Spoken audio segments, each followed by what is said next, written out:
When God calls you, He is not merely offering you an occupation.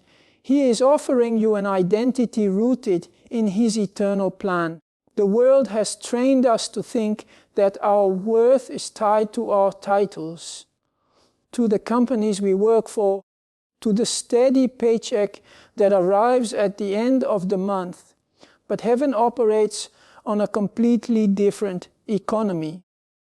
God's calling over your life is not bound by the hiring practices of men or the shifting conditions of the marketplace. His calling is rooted in eternity, written into your DNA before you ever took your first breath. When He says, "Don't look for a job," it is not to leave you wandering aimlessly without provision. It is to shift your vision from earthly employment to divine assignment, from survival to significance. You were not created to be merely an employee in someone else's vision.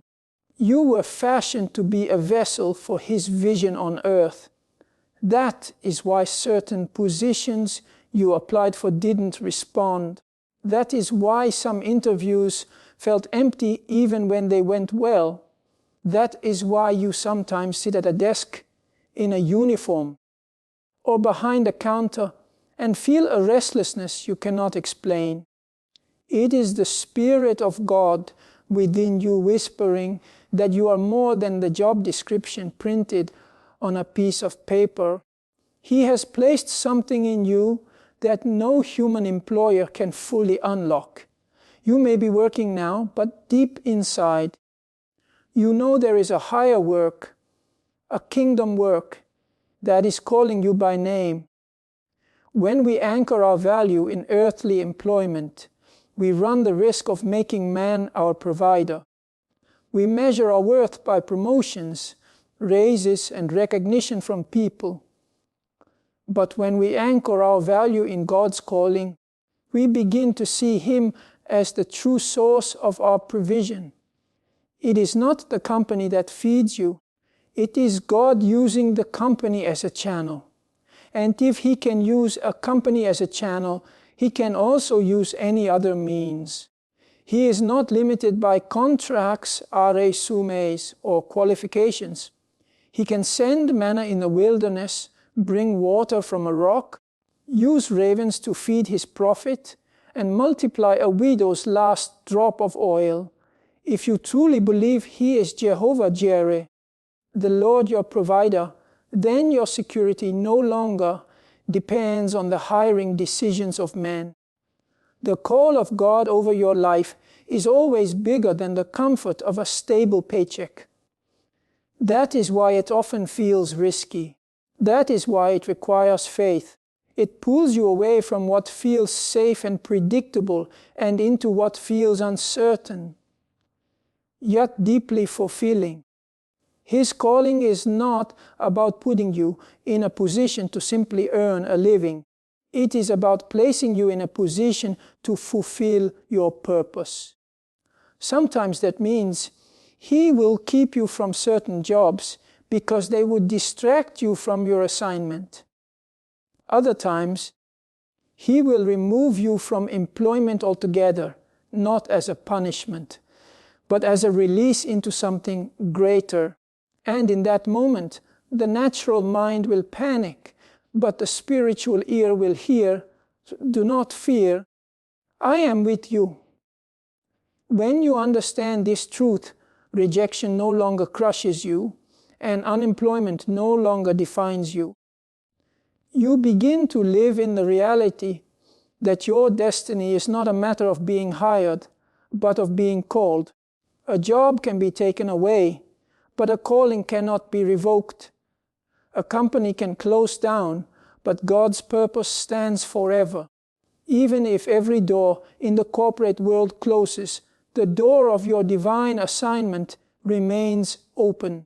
That is why He sometimes speaks so firmly. Don't look for a job, because He knows you are tempted to settle for less than what He created you to be. He is not trying to deny you stability. He is trying to awaken you to destiny. He is telling you to stop seeking to fit into a role that was never designed for you, and to start stepping into the role He has prepared for you since before the foundation of the world. The world will tell you that success comes only through constant hustle, endless applications, networking events, and the pursuit of opportunities with relentless energy. It will teach you that provision is solely the result of your own effort, that if you stop chasing, you will be left behind. But God's kingdom does not operate on that system.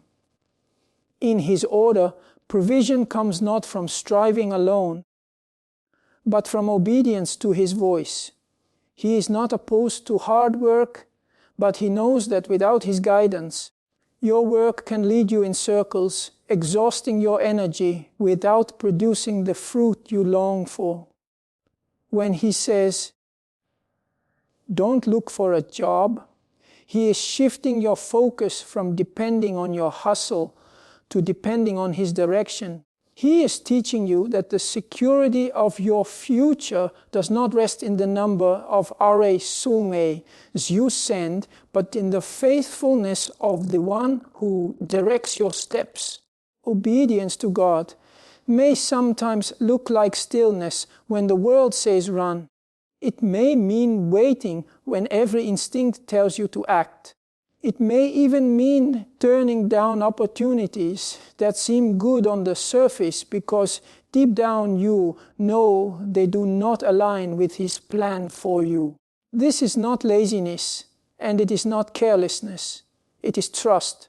It is choosing to believe that God is capable of providing for you in ways that go beyond human logic. When you obey His instruction, even when it feels unnatural, you are positioning yourself under the flow of His provision. The Israelites experienced this in the wilderness when God provided manna every morning. Their survival did not depend on hunting, trading, or planting during that season. It depended entirely on obeying God's instructions to gather what He provided daily. In the same way, your provision is tied to your willingness to follow His lead, not your ability to outwork the competition. The problem is that obedience often feels like loss in the beginning. When you step away from the frantic chase, it can seem like you are falling behind. Friends may question your choices. Family may worry about your stability. Your own mind may wrestle with doubt. Yet, over time, obedience always proves to be the most secure path. You will see doors open that no human hand could have unlocked. You will receive opportunities that you did not even apply for. Resources will come through unexpected channels. A chance meeting, a recommendation, a gift, an idea that suddenly takes off. These are not accidents. They are the rewards of obedience. God is showing you that He can bring provision directly to you when you walk in step with Him. This does not mean you will never work or that effort is unimportant. It means that your effort is directed by His wisdom, not by fear or desperation. When you rely solely on hustle, you can easily become a slave to the next opportunity, always running but never arriving. But when you rely on obedience, you move with purpose. Every action is intentional, every step is strategic, and every moment is infused with peace because you know you are exactly where He wants you to be.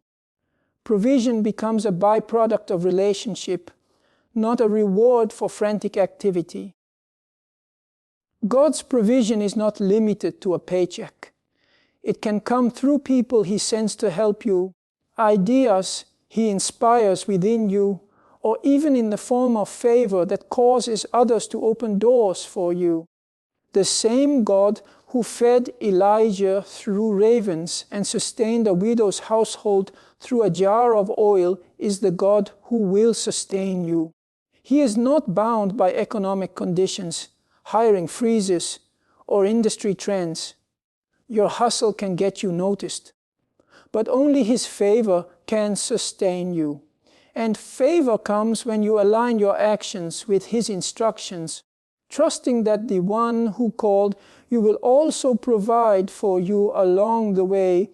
A closed door can feel like rejection, like a painful reminder that you are not wanted, not qualified, or not good enough.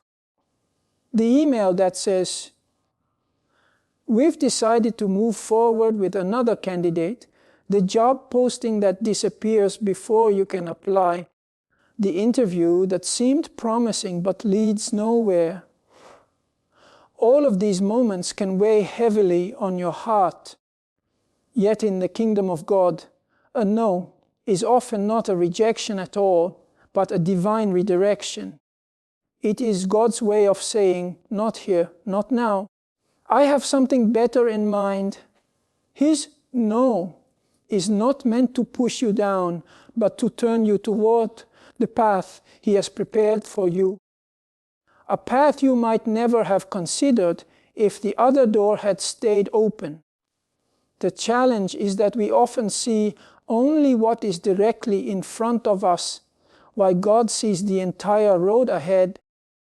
We look at an opportunity and think, "This is it. This is my breakthrough." But God knows that if you stepped into that role, it might limit your growth, trap you in an environment that dulls your passion, or distract you from your real assignment. So He closes the door, not to hurt you, but to protect you. In the moment, it can feel frustrating, even unfair. But when you trust His heart, you begin to see closed doors not as the end, but as guidance. They are His way of making sure you do not settle for less than His best. Sometimes God's no is a pause button, not a permanent stop. It is His way of saying, "Wait for my yes." Waiting is one of the hardest things for us to do, especially when we feel the pressure of bills, expectations, and the desire to move forward. Yet waiting is a powerful tool in God's hands. It is during the wait that He refines our faith, deepens our character, and sharpens our vision. The waiting season is not empty time, it is preparation time. Just as a farmer cannot rush the harvest, you cannot rush the fulfillment of God's plan. If you try to force it, you may step into something before you are ready, and what was meant to bless you could end up breaking you. In the Bible, we see this principle in the life of Joseph. He was given dreams of greatness, but before those dreams came to pass, he experienced betrayal, false accusations, and years in prison. Every closed door in Joseph's life was leading him closer to the palace, but in the moment, it must have felt like a series of painful setbacks. Had Joseph been freed too early or placed in the wrong position, he might never have been in the right place to interpret Pharaoh's dream and save a nation. What looked like rejection was really God's strategic redirection. The same is true for you. That opportunity you wanted so badly may not have been bad, but it may have been too small for the calling God has placed on your life. He knows the exact timing and the exact place where you need to be. If He says, "No," today, it may be because He is aligning circumstances, people, and resources that will make your eventual yes far greater than you imagined. You may not see it now, but His timing will prove perfect. Learning to accept God's no with trust is a mark of spiritual maturity. It means you believe that His thoughts are higher than your thoughts and His ways higher than your ways. It means you are willing to release your own plans and embrace His even when they lead you through seasons of uncertainty. A closed door does not mean you are forgotten. It means you are being guided. It means God is steering you away from something temporary so He can lead you into something eternal, something that fits not just your skills, but your purpose and destiny. There are seasons in life when it feels like everything is standing still, when opportunities are scarce and progress seems painfully slow. You look around and see others moving ahead, securing promotions, launching businesses, or achieving milestones while you remain in the same place. These wilderness seasons can feel like punishment, but in God's hands, they are seasons of preparation. The wilderness is not where dreams die. It is where faith is forged. It is the place where God strips away distractions, refines character, and teaches you to depend fully on Him. It is in the wilderness that you learn to hear His voice without the noise of constant activity and endless business. Without the stillness of the wilderness, you might never recognize His direction when life gets loud again. In the Bible, we see this pattern again and again. Moses spent 40 years in the desert tending sheep before God called him to lead Israel out of Egypt. David was anointed as king, but spent years in hiding before he took the throne. Even Jesus spent 40 days in the wilderness before beginning His public ministry. These were not wasted years. They were essential years. The wilderness built the humility, resilience, and trust needed to carry out the mission. Without the lessons learned in the hidden place, the platform would have been too heavy to stand on. God often removes the familiar comforts of steady work, predictable income, and clear direction not to harm you, but to prepare you for a calling that will require deeper strength than you currently possess. The wilderness season often feels uncomfortable because it removes the usual markers of success. There are no performance reviews to validate you, no colleagues to affirm you, and no immediate results to measure progress. This lack of visible fruit can make you question your worth or wonder if God has forgotten you. But the truth is that some of the most important growth happens where no one can see it. Roots grow deep before branches grow high. In the same way, God uses these hidden seasons to anchor you in His truth, to shape your identity so it is not tied to a title or a paycheck, and to teach you that your provision comes from Him alone. In the wilderness, you may discover gifts you didn't know you had. You may be drawn to creative pursuits, acts of service, or new skills that were buried under the demands of a busy schedule. These are not random hobbies. They are seeds of your next season. God allows the wilderness to slow you down so you can pay attention to what He has placed inside you. Sometimes, the very thing that will become your life's work is born in these quiet, unassuming moments when no one is watching.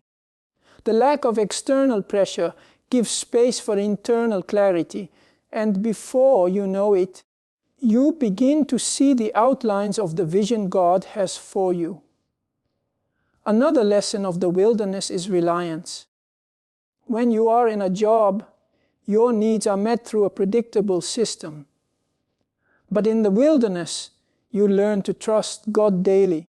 You pray for provision and watch Him provide in ways you couldn't have orchestrated. You lean on His promises because there is no safety net apart from Him. This daily dependence builds a faith that is unshakable, a faith that will sustain you when you eventually step into your calling.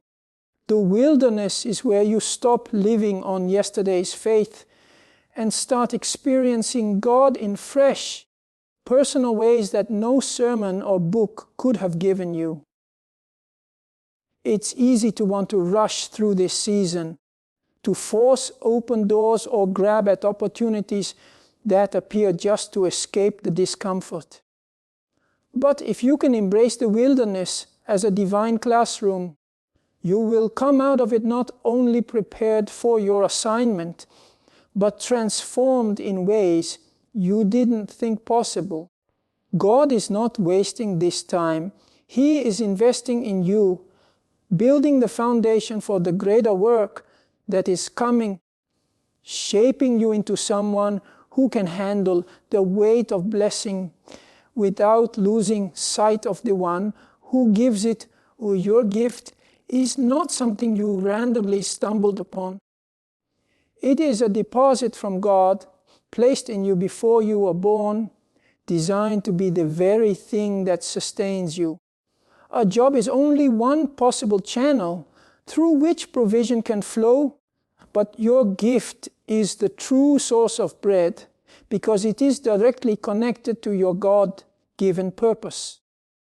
When God tells you not to look for a job, He may be redirecting you toward cultivating what He has already placed in your hands. Too often, people overlook their own gifts because they are busy chasing positions that seem safer or more socially acceptable. Yet the gifts God gives are never meant to lie dormant. They are meant to be developed, multiplied, and used to bring both provision and impact. The problem is that many people have been conditioned to think of their gifts as hobbies or side interests rather than legitimate avenues for livelihood. The world system often teaches us that stability comes only through a fixed salary, a contract, or a corporate ladder. But God's kingdom operates on a different principle. In His economy, it is the diligent use of your gift that opens doors and draws opportunities toward you. Scripture tells us that a person's gift will make room for them and bring them before great people. That is not a poetic suggestion, it is a spiritual law. When you embrace and develop your gift, it becomes a magnet for the resources, connections, and platforms you need to fulfill your calling. Cultivating your gift requires faith, because it often means stepping out of familiar structures and trusting that God will meet you in the unknown. It may require seasons of intense practice, learning, and persistence before you see tangible results. It may mean working quietly behind the scenes, producing work that no one notices yet, or serving others with your skills without immediate financial return. These seasons are not a waste, they are preparation. Every great craftsman, artist, leader, or innovator in history went through a period where they were simply honing their craft before the world recognized its value. The same is true for you. Your gift is like a seed. It holds everything you need for a harvest, but it must be planted, watered, and nurtured before it can feed you. When you rely solely on a job, your income is capped by someone else's decision.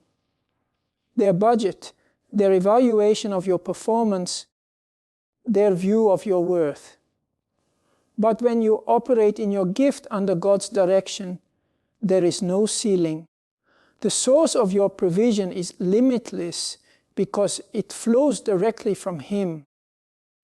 That doesn't mean the journey will be effortless or that challenges won't arise, but it does mean you will be sustained by something that is truly yours, something no one can take away.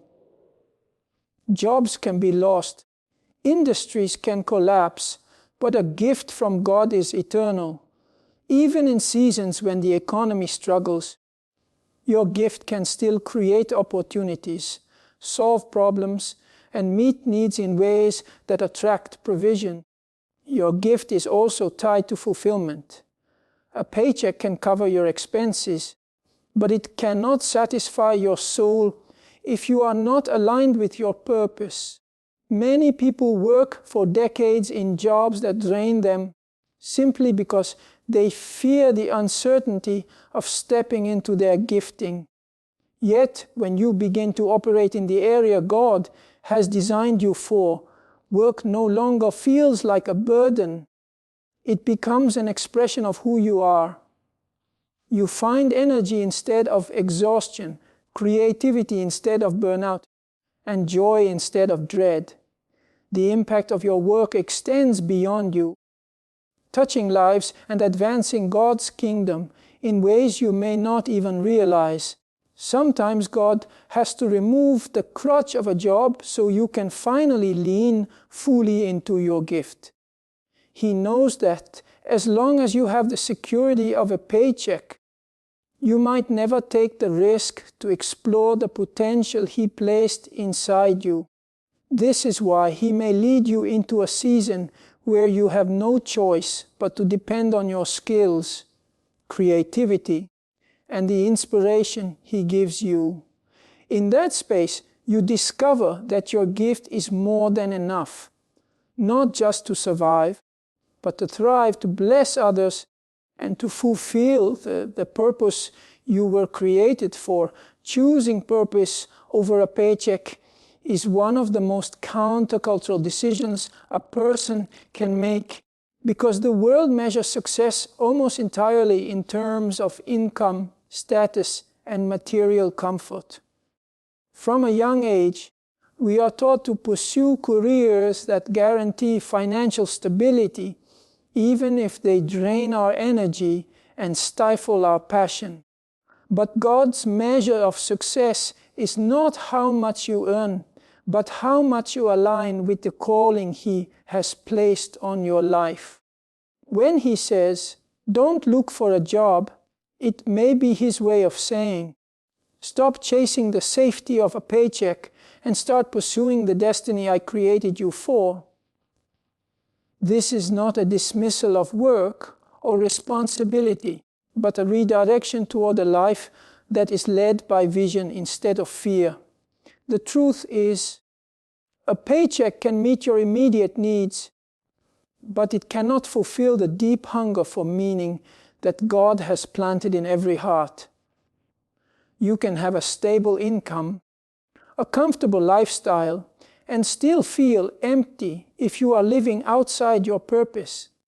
On the other hand, when you are walking in your purpose, even seasons of financial uncertainty are infused with peace because you know you are where God wants you to be. Purpose sustains you in a way that money never can. It gives you a reason to wake up in the morning, a reason to push through challenges, and a reason to persevere when others would give up. That's why so many people who achieve financial success still find themselves restless and searching, because they chase the paycheck instead of the purpose. Choosing purpose often requires letting go of what feels safe. It means releasing the security of the known for the uncertainty of the unknown. It requires faith to believe that God's plan will not only provide for you, but will exceed what you thought possible. This can be a frightening step, especially when responsibilities and expectations are pressing on you. People around you might not understand why you would turn down a well-paying opportunity or step away from a stable position. They may call it reckless, but God calls it trust. The moment you decide to prioritize His calling over the comfort of a paycheck, you are declaring with your actions that you believe He is your provider, not your employer. Purpose is not always glamorous at the beginning. It may start small, unnoticed, and without applause.